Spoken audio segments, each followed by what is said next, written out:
యెహోరాముకి 10 గోత్రాలు మనం తీసుకుని వెళ్ళిపోమని చెప్పేస్తాడు దేవుడు. సో 10 గోత్రాలు వాళ్ళు అటు వెళ్ళిపోతారు, 2 గోత్రాలు వాళ్ళు మాత్రమే దావీదు వైపు నిలబడతారు, సొలొమోను కుటుంబం వైపు నిలబడతారు. వాళ్ళే యూదా ప్రజలుగా పిలువబడుతూ ఉంటారు, మిగతా వాళ్ళంతా ఇశ్రాయేలు ప్రజలుగా పిలువబడతా ఉంటారు అనమాట. 40 మంది రాజులు ఇటు 20 మంది పరిపాలించారు, అంటే సేమ్ ఇయర్స్. ఇటుపక్క యూదాను పరిపాలిస్తున్నటువంటి సమయంలో 20 మంది రాజులు ఉన్నప్పుడు ఇటుపక్క కూడా 20 మంది ఉంటారు కదా. 20 సంవత్సరాలు ఇటు పరిపాలిస్తున్నప్పుడు 20 మంది, అటుపక్క 20 మంది ఉంటారు కదా. 20 మొత్తం కలిపి 40 మంది రాజులలో కేవలం 4-5 రాజులు మాత్రమే దేవుడు అనుకుంటూ పరిపాలించారు. వాళ్ళు మిగతా అందరూ కూడా విగ్రహాలను తీసుకొచ్చేసుకొని బయట విషయాలు అనేకమైనటువంటి దేవుడికి ఇష్టం లేని కార్యాలు జరిపించేశారు. అప్పుడే బబులోని కొనుక్కోబడ్డారు వీళ్ళందరూ. యూదా ప్రజలనేమో దేవుడు బబులోనికి అప్పగించేశాడు, ఇశ్రాయేలు ప్రజలనేమో అష్షూరు సామ్రాజ్యానికి అప్పగించేశాడు. సో వీళ్ళిద్దరూ కూడా వీళ్ళని భయంకరంగా హింసించేవాళ్ళు అనమాట, ఎందుకంటే వీళ్ళు చేసినటువంటి కొన్ని పనుల వల్ల. సో మీరు అవన్నీ చదువుకుంటే అక్కడ రాజుల పేర్లు రాయబడి ఉంటాయి, అది చెప్పడానికే చెప్తూ ఉన్నాను అనమాట. కొంతమంది మంచి రాజులు మాత్రమే ఉన్నారు ఇందులో. హిజ్కియా మంచి రాజుగా పరిపాలించాడు, యెహోషాపాతు మంచి రాజుగా పరిపాలించాడు, అలాగే మనిషి చాలా చండాలంగా పరిపాలించాడు. సో కొంతమంది రాజులు అయితే చాలా దేవునికి వ్యతిరేకంగా పరిపాలించిన వాళ్ళు ఉన్నారన్నమాట. ఇలా వంశావళి వస్తూ యేసుక్రీస్తు తరంలోకి వచ్చేసరికి ఏమైంది? 16వ వచనంలో యాకోబు మరియ భర్త అయిన యేసేపును కనును, ఆమె యందు యేసుక్రీస్తు అనబడిన యేసు పుట్టెను. మనకి అక్కడ తరాలు కూడా చూపించారు, చూసారు కదా. అబ్రహాము మొదలుకొని దావీదు గారి వరకు 14 తరాలు. దావీదు గారి దగ్గర నుంచి మరలా ఎవరి వరకు? యూదులు బబులోనికి కొనుక్కోబడ్డా, అంటే యూదులను బబులోనికి అప్పచెప్పేశాడు దేవుడు. అక్కడ వరకు 14 తరాలు. ఆ తర్వాత మరలా బబులోన్ నుంచి తిరిగి వచ్చిన తర్వాత యేసుక్రీస్తు వరకు 14 తరాలు. సో 28 + 14 ఎంత? 32 ఇయర్స్. ఓకే, 32 తరాలు. ఓకే, 32 తరాలు, జనరేషన్స్ అనమాట. సో వీళ్ళంతా ఎక్కడి నుంచి?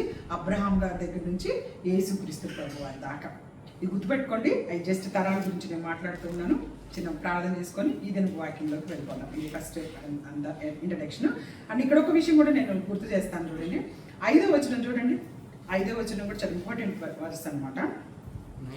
నయసోను సల్మానును కనెను, సల్మాను రాహోబునందు బోయాజును కనెను. రాహాబు ఎవరో తెలుసు కదా. రాహాబు ఎవరో మీ అందరికీ తెలుసా? రాహాబు ఒక వేశ్య. కానీ ఎప్పుడైతే ఇశ్రాయేలు ప్రజల్ని దేవుడు అక్కడి నుంచి నడిపించుకుంటూ తీసుకుని వస్తూ ఉన్నప్పుడు రాహాబు ఏం వినింది అంటే, ఎరికో దగ్గర ఆమె నివాసం చేసేది. ఎరికో తెలుసు కదా అందరికీ, ఎరికో గొడవలు పగిలిపోయిన విషయం. ఎరికో దగ్గర ఆమె నివాసం చేసేది. ఆమె ఈ యొక్క కార్యాలన్నీ వింటుంది, ఎక్కడెక్కడో జరుగుతున్నవన్నీ కూడా వింటూ వాళ్ళు వచ్చినప్పుడు, ఇంకా ఎరికోని ఆక్రమించడానికి ఇశ్రాయేలీలు వచ్చినప్పుడు ఆమె ఒక మాట అందంట, మీ దేవుడు మీకు ఖచ్చితంగా విజయం ఇస్తాడని తెలుసు, మీరు విజయం సంపాదించి ఈ ప్రదేశాన్ని కూడా స్వాధీనపరచుకున్నప్పుడు నన్ను జ్ఞాపకం చేసుకోండి అని అడిగిందంట. వచ్చినటువంటి వేగులు వారిని, ఇద్దరు చూడటానికి వచ్చారు. ఎరుకొని చూడడానికి వచ్చినప్పుడు వాళ్ళని దాచిపెట్టింది. అక్కడ రాజుకి తెలిసిపోయింది ఎవరో వచ్చారు కొత్తోళ్ళు అని చెప్పేసి ఈమె దాచిపెట్టి వీళ్ళని పంపించేసింది. అవన్నీ మీకు తెలుసు. ఆమె దేవుడు తాను చేసిన కార్యాలను బట్టి మనందరినీ రక్షిస్తున్నాడని నమ్మి విశ్వాసం చూపించినందుకు దేవుడు తన వంశావళిలో చేర్చుకున్నాడు. కాబట్టి మనం నమ్మి విశ్వాసం చూపిస్తే అక్కడ ఎక్కడో జరిగిన కార్యాలు జస్ట్ వినింది అంతే. ఆమె చూడలేదు, లేకపోతే ఆమెకేమి ఇదిగా కూడా లేవు. ఎక్కడో జరిగిన కార్యాలను బట్టి దేవుని మహిమపరిచి, మీ దేవుడు తప్పకుండా ఈ ఎరుకొని మీకు అప్పచెప్తాడని నాకు తెలుసు అని నమ్మి నన్ను కూడా గుర్తు చేసుకోండి అన్నందుకు దేవుడు ఆమెను ఎక్కడ చేర్చాడు అంటే ఈ యొక్క వంశావళి. ప్లస్ ఎక్కడ చేర్చాడో తెలిసి ఎంత గొప్ప విషయం అంటే, ఆమె వేసి అయి ఉండొచ్చేమో కానీ అవన్నీ మర్చిపోయి దేవుడు తన దగ్గరకు వచ్చిన బిడ్డల్ని, నమ్మకం ఉంచిన బిడ్డల్ని ఎలా కాపాడుతాడో చూడండి.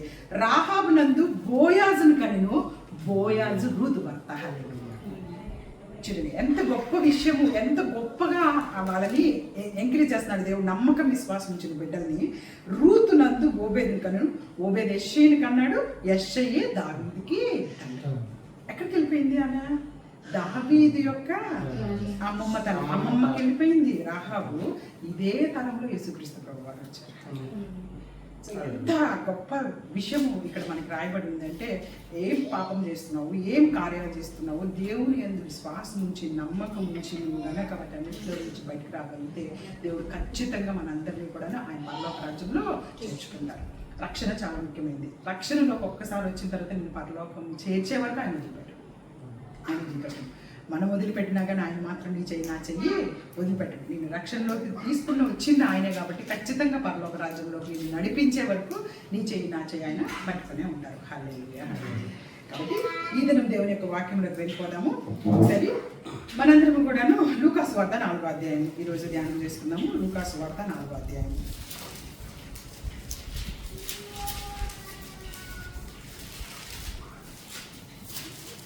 లూకాసు వార్త 4వ అధ్యాయం 24వ వచనం. లూకాసు వార్త 4వ అధ్యాయము 24వ వచనం. చదవండి. మరియు ఆయన ఏ ప్రవక్తయు స్వదేశమందు హితుడు కాడని మీతో నిశ్చయముగా చెప్పుచున్నాను. ఏలియా దినములందు 3 ఏళ్ళు 6 నెలలు ఆకాశం మూయబడిన దేశమందంతా గొప్ప కరువు సంభవించినప్పుడు ఇశ్రాయేలులో అనేక మంది విధవరాండుండినను ఏలియా సీదోనులోని సారేపత అనే ఊరిలో ఉన్న ఒక విధవరాలి వద్దకే గాని మరి ఎవరి వద్దకు పంపబడలేదు. మరియు ప్రవక్త అయిన ఎలీషా కాలమందు ఇశ్రాయేలులో అనేక కుష్ఠరోగులుండినను సిరియా దేశస్థుడైన నయమాను తప్ప మరి ఎవడును శుద్ధి నొందలేదని నేను మీతో నిశ్చయముగా చెప్పుచున్నాను. సమాజ మందిరంలో ఉన్న వారందరూ ఆ మాటలు విని ఆగ్రహంతో నిండుకొని లేచి ఆయన పట్టణంలో నుండి వెళ్ళగొట్టి ఆయన తల క్రిందులుగా పడత్రోయవలనని తమ పట్టణము కట్టబడిన కొండపేట వరకు ఆయనను తీసుకొని పోయి అయితే ఆయన వారి మధ్య నుండి దాటి తన మార్గమున వెళ్ళిపోయాను. హల్లెలూయా. దేవుడి దినం ఈ వాక్య భాగంతో మనతో మాట్లాడడానికి ఇష్టపడతా ఉన్నారు. బాగా శ్రద్ధగా ఆలకిద్దాము. ఇక్కడ చూడండి, ఏ ప్రవక్తయు స్వదేశంలో హితుడు కాడు అని నిశ్చయంగా చెప్తున్నాడు. యేసుక్రీస్తు ప్రభు వారు ఆయన పుట్టి పెరిగిన ప్రదేశం ఏంటి? నజరేతు. నజరేతులో ఆయన పెరిగాడు. బెత్లెహేంలో పుట్టాడు, కానీ నజరేతులో పెరిగాడు. ఎక్కువ మంచి కార్యాలు, ఎక్కువ అద్భుతాలు ఆయన ఏ ప్రదేశంలో చేశారో తెలుసా? కపెర్నహూములో చేశారు. ఎందుకంటే కపెర్నహూము అనేది నిజానికి యూదులు ఉన్న ప్రదేశం కాకపోయినప్పటికీ కూడాను దేవుని చేర్చుకున్నారు. వాళ్ళు దేవుడు చేసిన అద్భుతాన్ని వాళ్ళు గ్రహించి ఆయనను పదే పదే పిలుచుకునేవారు. కానాను విందు జరిగింది కూడా అక్కడే, కానాను విందు జరిగింది కూడా అక్కడే, మొట్టమొదటి వింత అద్భుతం జరిగింది కూడా అక్కడే. అట్లాంటిది ఇక్కడ స్వదేశంలో అంటే తను పుట్టి పెరిగిన ప్రదేశంలో జనులు మాత్రం ఆయనని నమ్మటం లేదు, విశ్వాసం చూపించట్లేదు. అందుకే మన జీవితాల్లో కూడా చాలాసార్లు మన కుటుంబస్తులు మీరు చాలా బాగున్నారు, మంచివాళ్ళు అంటే నమ్మరు కదా. మీరు చాలా బాగా ఉన్నాము అంటే స్వదేశంలో మనం పుట్టిన ప్రదేశాల్లో కొంతమంది, అందరిని కాదు, కొన్ని చోట్ల వీళ్ళు మారారు అంటే చాలా కష్టపడుతుంటారు, నిజంగానేనా కాదా అని చెప్పేసి. ఇక్కడ యేసుక్రీస్తు ప్రభువు కూడా అది ఎదురైంది. స్వదేశంలో ఏ ప్రవక్త కూడా హితుడు కాడని మీతో నిశ్చయంగా చెప్పుచున్నాను అంటున్నాడు. ఆయన ఎవరు గ్రహించట్లేదు ఆ ప్రదేశంలో పుట్టినవాడు. ఎందుకంటే వాళ్ళందరూ ఏమనుకుంటున్నారు, ఈయన వడ్లవాని కుమారుడు కదా, వీళ్ళ అక్క చెల్లెలు మనకు తెలుసు కదా, వాళ్ళు ఏం చేశారో మనకు తెలుసు కదా, ఈయన ఎలా దేవుడు అవుతాడు, లేకపోతే ఈయనని ఎలాగైతే అని ఎవరు నమ్మట్లేదు. అందుకే యేసుక్రీస్తు ప్రభువు అక్కడ ఏం మాట్లాడుతున్నారంటే, ఏలియా దినములందు 3 ఏళ్ళు 6 నెలలు ఆకాశం మూయబడి దేశమంతా గొప్ప కరువు సంభవించినప్పుడు ఇశ్రాయేలులో అనేక మంది విధవరాండ్రు ఉండినప్పటికీ కదా, అక్కడ విధవరాండ్రు చాలా మంది లేరా, పెద్ద కరువు సంభవించింది ఆ ప్రదేశంలో. మనందరికీ తెలుసు. ఆ కరువు గురించి నేను అనేక సార్లు మాట్లాడాను. ఆ కరువులో ఏమైంది తెలుసు కదా, పిల్లల్ని చంపుకొని తినే అంత కరువు. ఈ రోజుల్లో కూడా ఎప్పుడు జరగనంత భయంకరమైన కరువు వచ్చింది. నీ పిల్లని ఈరోజు చంపుకొని అన్నం తిందాం, కూర తిందాం, రేపు నా పిల్లని ఇస్తాను అన్నంత కరువు. ఇక వాళ్ళకి పిల్లలా లేకపోతే ఏదా అనేది గుర్తు లేదనమాట. ఇంకా ఆ రోజుకి బతకాలి అంతే. అలాంటి కరువు సంభవించిందంట ఆ దినాల్లో. అలా కరువు సంభవించినప్పుడు ఏలియా గారిని ఒక దగ్గరికి పంపించాడు దేవుడు. ఎక్కడికి? సారేపతు విధవరాల దగ్గరికి వెళ్తే ఆమె దగ్గర తెలుసు కదా మనందరికీ, పిండి కొంచెం ఉంది, తన యొక్క బిడ్డకు పెట్టుకోవాలని. ఈ సందర్భం అంతా మనకు తెలుసు.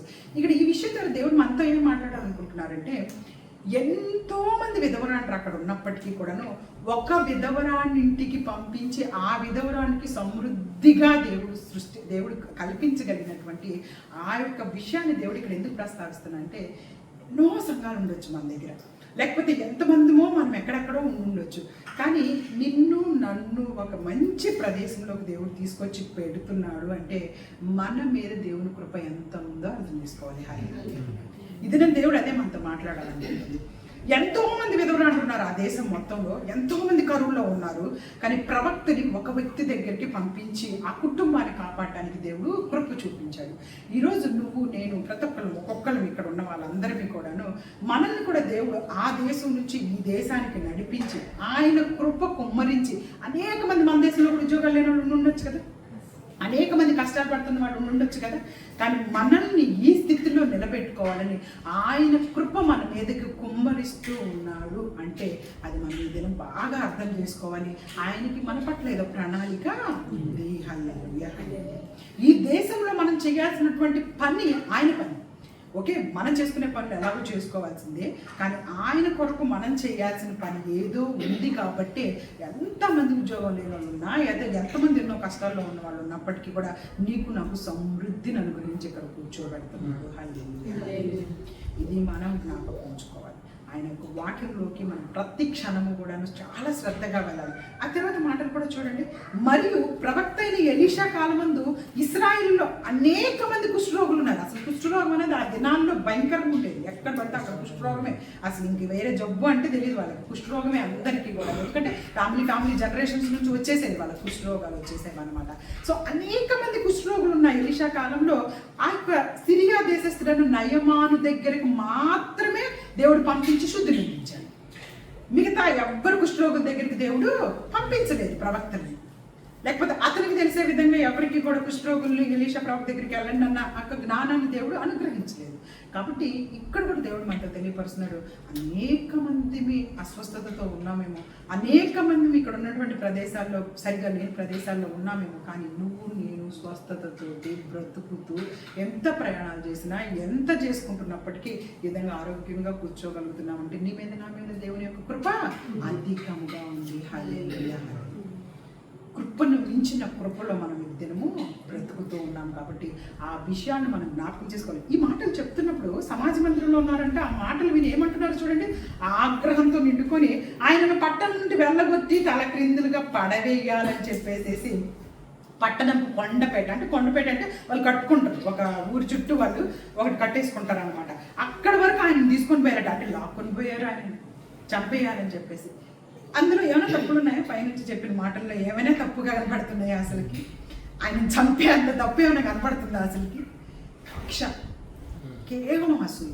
యేసుక్రీస్తు ప్రభు వారికి ఆ దినాల్లో పరిసయ్యులకి ధర్మశాస్త్రోపదేశకులకి వస్తున్న పేరు కంటే ప్రభువైన క్రీస్తు వారికి పేరు వస్తుంది, ఈయన వైపు జనులు వెళ్తున్నారు, ఆకర్షితులు అవుతున్నారు అనే ఒకే ఒక అసూయతోటి జరుగుతున్నటువంటి ఈ పనిని మనం జ్ఞాపకం ఉంచుకోవాలి. కాబట్టి సంఘాలు కానీ లేకపోతే మన మీద దేవుని కృప కుమ్మరిస్తున్న కొద్దీ అసూయలు కానీ వస్తూ ఉన్నప్పుడు చాలా జాగ్రత్తగా మనం ఆలోచించుకోవాలి. యేసుక్రీస్తు ప్రభు వారు కూడా ఎదుర్కొన్నారు. మనమే కొత్తగా ఏమి ఎదుర్కోవట్లేదు, మనకే పెద్ద విచిత్రం కాదు. కాబట్టి అందుకే అంటారు అనమాట, ఏదైనా శ్రమలు వచ్చినప్పుడు పేతురు గారి పత్రికలో ఆయన ఒక మాట అంటారు, మీకే ఏదో శ్రమ వచ్చినట్టు, అగ్ని వంటి మహాశ్రమ వచ్చినట్టు, ఏం పెద్ద భూమి కదిలిపోతున్నట్టు తిరిగిపోకండి మీరు అందరూ కూడాను. ఇంతకంటే గొప్ప గొప్ప శ్రమలు మేము దాటుకొని వచ్చాం కాబట్టి మీకు ఇవన్నీ కూడా మేము రాసి పెట్టి ఉంచాము. సో ఇవన్నీ దాటే మేము వచ్చాం కాబట్టి మీరు మమ్మల్ని మాదిరిగా పెట్టుకొని ముందుకు వెళ్ళిపోమంటూ ఉన్నారు. అక్కడ మనందరికీ అందుకే యేసుక్రీస్తు ప్రభు ఏం చేశారు చూడండి, 30 వచ్చిన అయితే ఆయన వారి మధ్య నుండి దాటి తన మార్గమున వెళ్ళిపోయాను. ఒక వాక్య భాగం మనందరికీ తెలుసు కదా, మత్తయి సువార్తలో మీకు తెలిసిందే. 10వ అధ్యాయం 16వ వచనం చదవండి అందరూ కలిసి. మత్తయి సువార్త 10వ అధ్యాయం 16వ వచనము. ఎందుకు దేవుడు అక్కడ నుంచి పారిపోయాడు? యేసుక్రీస్తు ప్రభు వారు నేను నుంచోని అందరినీ శపించి వాడేద్దాము అని, లేకపోతే వీళ్ళందరూ ఇన్ని మాట్లాడతారని నన్ను అని చెప్పేసి అనుకోండి, లేకపోతే నన్ను చంపడానికి ప్రయత్నం చేస్తారా అని. ఆయన సమయం వచ్చేదాకా ఆయన బతకాలి. కాబట్టి ఖచ్చితంగా చూడండి 16వ వచనం మనందరికీ తెలుసు. చదవండి అందరి పెద్దగా. పంపుచున్నాను కనుక పాముల వలె వివేకులను పావుల వలె నిష్కపటులై ఉండు, మనుషులను గురించి జాగ్రత్త పడుడి. ఇక్కడ ఏమి మనుషులను గురించి జాగ్రత్త పడుడి. ఇక్కడ ఏదో సింహాల గురించి జాగ్రత్త పడండి, అవి క్రూర మృగాలు, చాలా భయం అని చెప్తున్నారు దేవుడు. మనుషులను గురించి జాగ్రత్త పడండి అని చెప్తా ఉన్నారు దేవుడు. ఇంత గొప్ప విషయాలు దేవుడు ముందుగానే చెప్పేశారు. ఇది ఎన్ని సంవత్సరాల క్రితం అయింది?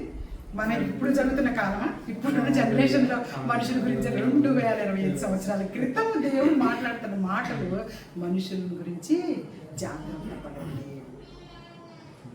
Wear aware of this things. మనకి ఖచ్చితంగా వీటి గురించి జాగ్రత్తలు పడుతూనే ఉండాలి. ఎప్పుడు ఏ సందర్భంలో ఎలా జరుగుతాయి అని దేవుడు ముందుగానే రాయించారు. ప్రతి తరానికి కరెక్ట్గా సూట్ అయ్యేలా ఉందా బైబిల్, లేకపోతే ఆ తరానికే కరెక్ట్గా అనిపిస్తుందా కదా?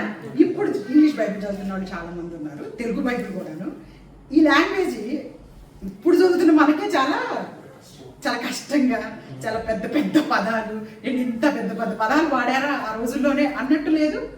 ఇప్పుడు చదువుతున్నాను. నెక్స్ట్ జనరేషన్ వీళ్ళకి కూడా అలాగే ఉంటుంది. ఆ నెక్స్ట్ జనరేషన్ వాళ్ళకైనా కానీ ఆ వర్డ్స్ అలాగే అనిపిస్తాయి. కానీ దేవుడు ఎన్నో సంవత్సరాల క్రితమే ఇంత లాంగ్వేజ్ దేవుడు వాడాడంటే ప్రతి తరానికి సూట్ అయ్యే విధంగానే దేవుడు వాక్యం ఉంటుంది. హల్లెలూయా. ఎప్పుడు మనం ఎవరు చదువుకున్నా కానీ ఆ దినానికి దేవుడు కొత్తగానే మాట్లాడతాడు ఆ వాక్యం ద్వారా. ప్రతి ఒక్కరితో ఇక్కడ ఎందుకు అన్నారు చూడండి, పాముల వలె వివేకులు, పావురం వలె నిష్కపటులు. యేసుక్రీస్తు ప్రభువు కూడా అదే చేశాడు. ఆయన అక్కడ అదే చేశారు. అక్కడ నుంచి తప్పించుకొని వెళ్ళిపోయాడు. అంతే తప్పించి అక్కడ నుంచోని నన్ను అంటారా, ఇంత మాట అంటారా మీరు, అసలు ఏమనుకుంటున్నారు, నేను ఇప్పుడు ఇన్ని అద్భుతాలు చేశాను, నన్ను తిరిగి మాట్లాడుతున్నారా మీరు, నన్ను ఎక్కడి దాకా తీసుకొచ్చి చంపాలని ప్రయత్నం చేస్తారా, మిమ్మల్ని చంపేస్తాను చూడండి, నా తండ్రి దగ్గర నుంచి అధికారం ఉందని ఏమైనా వాదనలు పెట్టుకున్నాడు అక్కడ. నో, అక్కడి నుంచి పారిపోయాడు, తప్పించుకొని వెళ్ళిపోయాడు. మనల్ని కూడా అలాగే ఉండమంటున్నాడు. మిమ్మల్ని అందరినీ నేను ఎక్కడికి పంపిస్తున్నాను తెలుసా, ఈ లోకంలోకి తోడేళ్ల మధ్యలోకి గొర్రెలను పంపించినట్టే పంపిస్తున్నాను.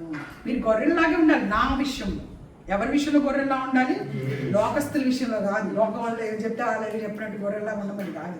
దేవుని యొక్క పనిలో మాత్రము, దేవుని అనుసరించేటప్పుడు మాత్రం గొర్రెలాగా, అంటే ఆయన మన కాపరి, మన గొర్రెల్ని, ఆయన ఏం చెప్తే అది వినాలి, అది అనుసరించాలి. అంతే తప్పించి లోకస్తుల విషయం గురించి కాదు.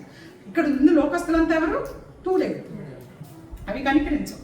అదేమి కనికరించడానికి మనల్ని సరలే పాపం అట్లాంటిది ఏమి ఉండదు వాటికి. తోడేళ్ళు అంటే తోడేళ్ళు, దాని స్వభావమే తోడేళ్ళు స్వభావం. సో దేవుడే చెప్తున్నాడు, మిమ్మల్ని మనుషులు, తోడేళ్ళు మనుషులు చుట్టుపక్కల ఉన్న వాళ్ళు, కానీ నా బిడ్డలుగా నా రక్షణలోకి వచ్చి నన్ను అంగీకరించిన వాళ్ళందరూ గొర్రెలు. మీరంతా మీరు తోడేలు కాదు. ఇంకా ఒకప్పుడు తోడేలు స్వభావం అయితే మీరు అయి ఉండొచ్చేమో, కానీ ఇప్పుడు ఒక్కసారి నా రక్షణలోకి వచ్చిన తర్వాత మీ తోడేలు స్వభావం అంతా పూర్తిగా వెళ్ళిపోతుంది, మీరు నా గొర్రెలుగా అయిపోతారు. సో సాధు స్వభావం అంతా కూడాను ఆయన యొక్క లక్షణాలు అన్నమాట. తగ్గించుకునే స్వభావాలు, క్షమించుకునే స్వభావాలు, ప్రేమించుకునే స్వభావాలు, ఇవన్నీ మనలో ఉంటాయి అన్నమాట. సమాధానపరుచుకునే సమాధానాలు, ఇవన్నీ మన దగ్గర ఉన్నప్పుడు మనం గొర్రెలు అయిపోతాం. ఇంకా మనం ఎవరిని ఏమి కూడా చేయలేం, దూషించుకోకూడదు, దూషించలేకపోతాం. అలాంటి సమయంలో కానీ మీరు ఎలా ప్రవర్తించమంటున్నారంటే, పావురం వలె నిష్కపటులుగాను, ఇంకా పాము వలె వివేకంగా ఉంటారు. ఇప్పుడు పావురం ఎలాంటిది అంటున్నారు? నిష్కపటమైనది, దానిలో కపటము లేదు. పాపం అలానే ఉండమంటారు. మీరు కపటంగా ఏమి ఉండద్దు, నిష్కపటంగానే ఉండండి. కానీ పాము ఎలాంటిది? వివేకం కలిగింది, కానీ కపటం కలిగింది. సో వివేకం ఒకటే తీసుకోండి, మరి దాని కపటం వద్దు మనకి. ఓకే, దాని నుంచి తీసుకోవాల్సిన లక్షణం ఏంటి అంటే వివేకంగా ప్రవర్తించడం. ఫాస్ట్గా పారిపోతుంది కదా మనిషి. అక్కడెక్కడెక్కడ ఇల్లంటే దానికి ఎర్త్లో నుంచి తెలిసిపోతుందంట, మన అడుగు చొప్పు, మన అడుగు యొక్క ఇది వైబ్రేషన్స్ తెలిసిపోతాయంట, మనిషి ఎక్కడెక్కడ ఉన్నాడు అని చెప్పేసి. సో ఫాస్ట్గా తప్పించేసుకొని వెళ్ళిపోగలుగుతుంది, అంటే బండ సందుల్లోకి ఫాస్ట్గా దూరిపోగలుగుతుంది. సో మన చేయి దూరదు కూడా వాటిని పట్టుకోవడానికి కూడా. అంత వివేకంగా ప్రవర్తించమంటూ ఉన్నాడు. కానీ పావురం వల్లే మాత్రం నిష్కపటంగా ఉండండి. పావురము నిష్కపటమైనది, కపటం లేనిది.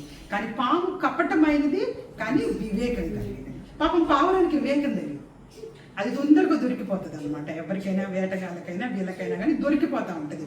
సో నిష్కపటం అనే బుద్ధి మాత్రం పావురం దగ్గర నుంచి తెచ్చుకోండి, వివేకంగా ప్రవర్తించడం మాత్రం పాము దగ్గర నుంచి నేర్చుకోమని చెప్పేసి దేవుడు అంటున్నాడు. మనందరికీ తెలుసు కదా, అవ్వమ్మని మోసం చేసింది ఎవరు?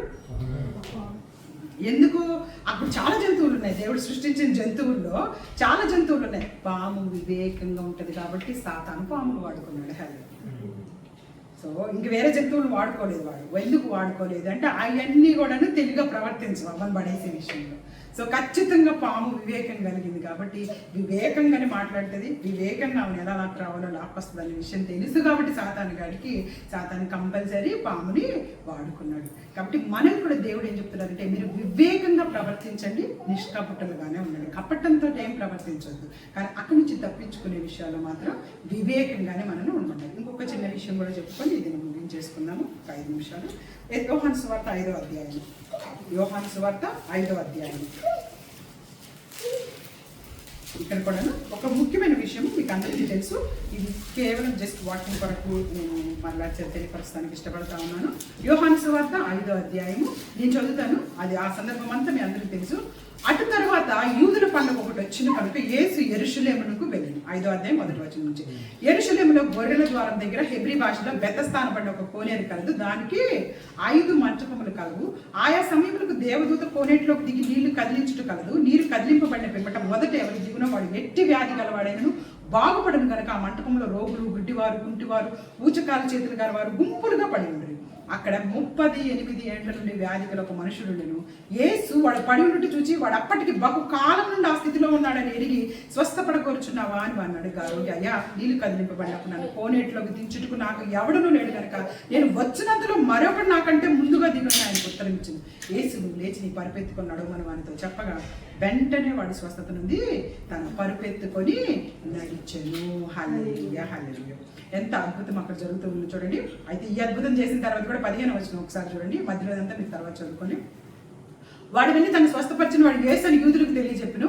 ఈ కార్యములు విశ్రాంతి దినం చేసినందుకు యూదులు యేసును హింసించిరి. ఎక్కడ ఏ అద్భుతం జరిగినా కానీ, ఏ కార్యం చేసినా కానీ ఆయన అక్కడేమో కొండపేట వరకు తీసుకెళ్లి చంపుదామని ప్రయత్నం చేశారు. అక్కడ ఆయన అద్భుతం చేయలేదు పాపం, జస్ట్ మీరు బోధ చేశారు అంతే. ఓ చిన్న బోధకు ఆయన అక్కడ చంపేయాలని చెప్పేసి లాక్కొని పోయారు. ఇక్కడైతే హింసించిరి. చూడండి, ఆయనకి ఎన్ని రకాలైనటువంటి భయంకరమైనటువంటి శోధనలు ఆయన బ్రతికిన కాలంలో, ఆయన జీవితంలో జరుగుతున్న కార్యాలు. ఇక్కడ ఒక్కసారి నేను ఏం తెలియపరచుకోవాలనుకున్నానంటే, మనందరికీ తెలుసు బెతస్థాన పడిన కోనేరు ఉంది. ఆ కోనేరు దగ్గరకు నీళ్లు కదిలింపబడుతుంది. దేవదూత వచ్చి నీళ్లు కదిలించినప్పుడు మొట్టమొదటి ఎవరు దిగుతారో వాళ్ళు స్వస్థపడి వస్తారు. అందుకే ఆ విషయం అందరికీ తెలుసు కాబట్టి యూదులకు 3 పండుగలు ఉంటాయి. మీకు అందరికీ తెలుసు అనుకుంటాను. యూదులకు ఉండే 3 పండుగల పేర్లు తెలుసా?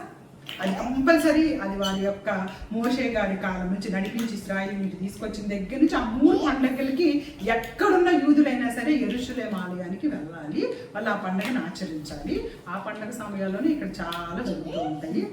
ఆ టైంలో కూడా ఆ పండుగ కాలంలోనే వీళ్ళని అసలు ఇశ్రాయేలుకి యుద్ధం జరిగింది చూసారా మొన్న ఒక 2 సంవత్సరాల క్రితం. ఆ పండుగ సమయంలోనే వాళ్ళు అటాక్ చేశారు. వీళ్ళంతా 3లో ఉన్నారు. పండుగ 3 పండుగలు: పస్కా, పొలియని రొట్టెల పండుగ, అలాగే పెంతెకోస్తు పండుగ, ఇంకొకటి పస్కా, పులియని రొట్టెల పండుగ, ఇంకొకటి పర్ణశాలల పండుగ. ఈ 3 పండుగలు జరుగుతాయి అన్నమాట.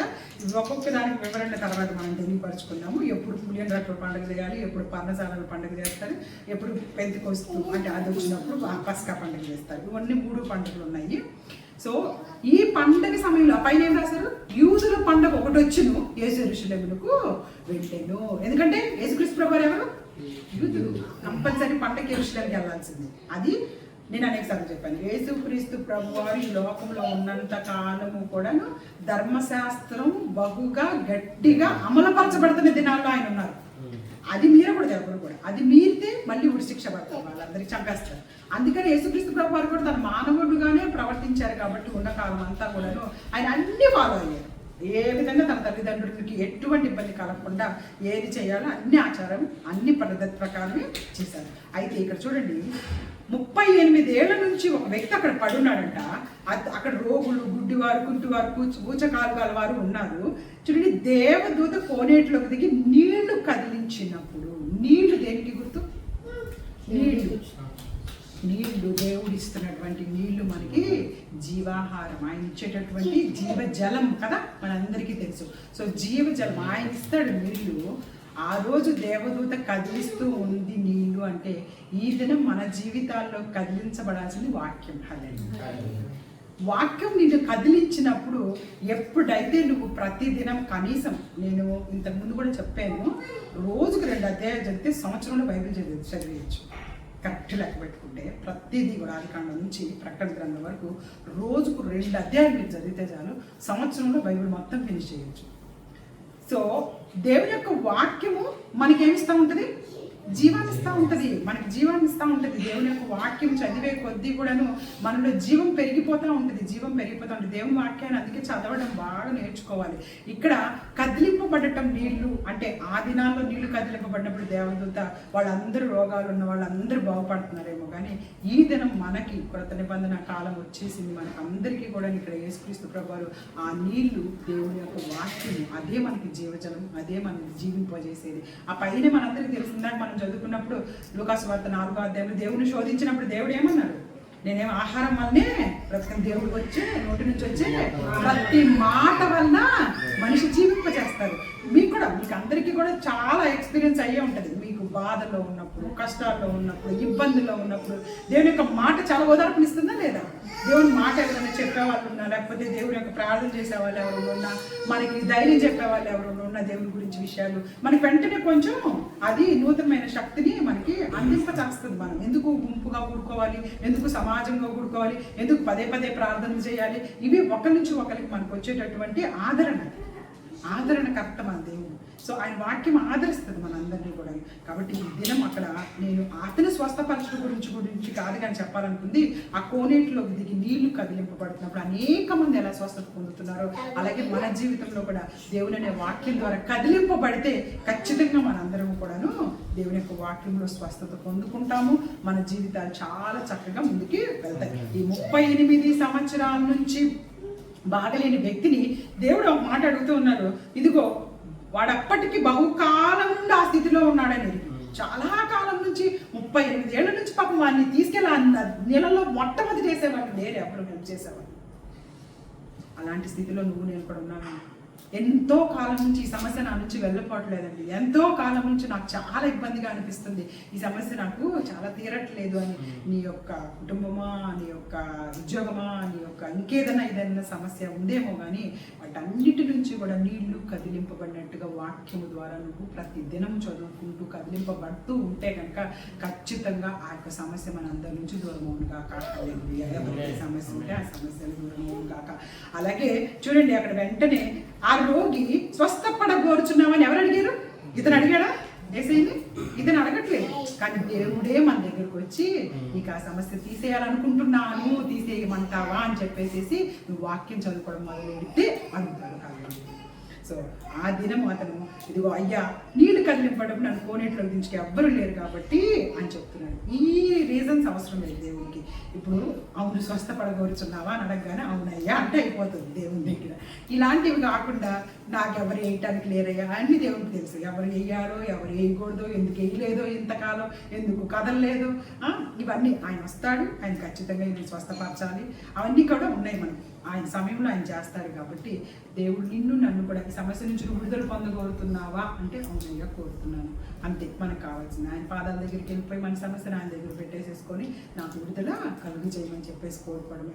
అసలు అది ఏంటో తెలుసా, ఎంత పెద్ద సమస్య తెలుసా దేవా అని చెప్పేసి నేను ఇంతకు మనం కూడా మీకు తెలియపరిచాను కదా.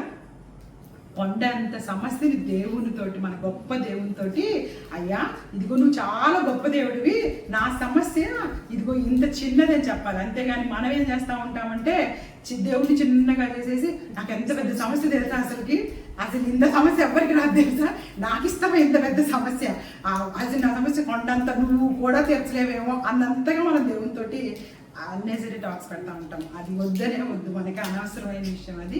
ఆయన చాలా గొప్పవాడు, ఆయన సృష్టించిన దేవుడు. ఆయన గర్జిస్తే అంటే ఆయన ఒక చిన్న మాట మాట్లాడితే 1000 ఉరుములు గర్జించినట్టు ఉంటాయంట.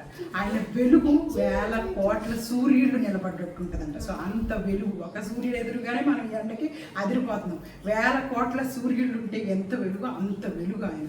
కాబట్టి అంత వెలుగు కలిగిన దేవుడు, అంత సృష్టికర్త అయిన దేవుడికి చేయలేనిది ఏది లేదు మన జీవితాల్లో. కాబట్టి నీకున్న సమస్య చాలా చిన్నది ఆయన ముందర.